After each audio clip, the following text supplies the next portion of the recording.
करू प्रथम तुला वंदना श्री गजानना गौरी नंदना.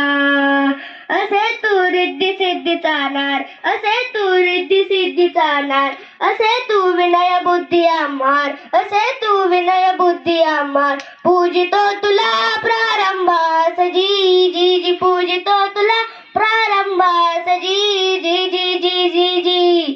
तुझे नमन रंगभूमीला, तुझे नमन रंगभूमीला, तुझे नमन रंगभूमीला, सरस्वतीला ज्ञानदेवीला. मंडळी, ज्या रंगदेवतेचे आपण पुजारी आहोत, जी सरस्वती आपल्या मुखातून बोलते, ज्यामुळे आपल्या भावना लिखित होतात, मांडल्या जातात, त्या देवतेचे स्मरण करणं गरजेचं आहे.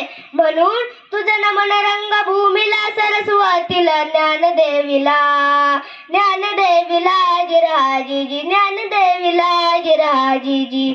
शबुदाचा गर्जिन तिला, पूजूया लेखनीला, ओ जी जी जी, ओ जी जी जी, ओ जी जी जी जी जी जी. मग पूजू माय मराठीला, मग पूजू माय मराठीला, मग पूजू माय मराठीला, मराठी भाषेला माय बोलीला, माय बोलीला, माय बोलीला, माय बोलीला. आपण जी भाषा बोलतो ती आपली मातृभाषा माय मराठी, जिची कीर्ती 7 समुद्र पलीकडे पोहोचली आहे, जिच्या छायेत आचार्य देशपांडे, गदी माडगुळकर यांसारखे श्रेष्ठ कवी लेखक जन्मले, वाढले.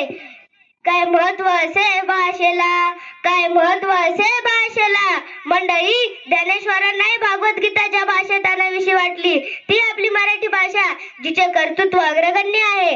त्यासाठी चला पूजू माय मराठीला, मराठी भाषेला, माय बोलीला, माय बोलीला, माय बोलीला, माय बोलीला. अर्थात मराठी भाषा वळवावी तशी वळते आणि ती तशीच वळून लोकगीतात वाहत गेली आणि महाराष्ट्राची लोकधारा बनली. आणि मान आला, आणि मान आला लोकगीताला, मन आला लोकगीताला. मन आला लोकगीताला, लोकधारेला, कवी शाहिराला, कवी शाहिराला जिराजी जी, कवी शाहिराला जिराजी जी. जिच्या पुढे बोल नसे सोन्यास, जिच्या पुढे बोल नसे सोन्यास, असा हा मराठीचा इतिहास, असा हा मराठी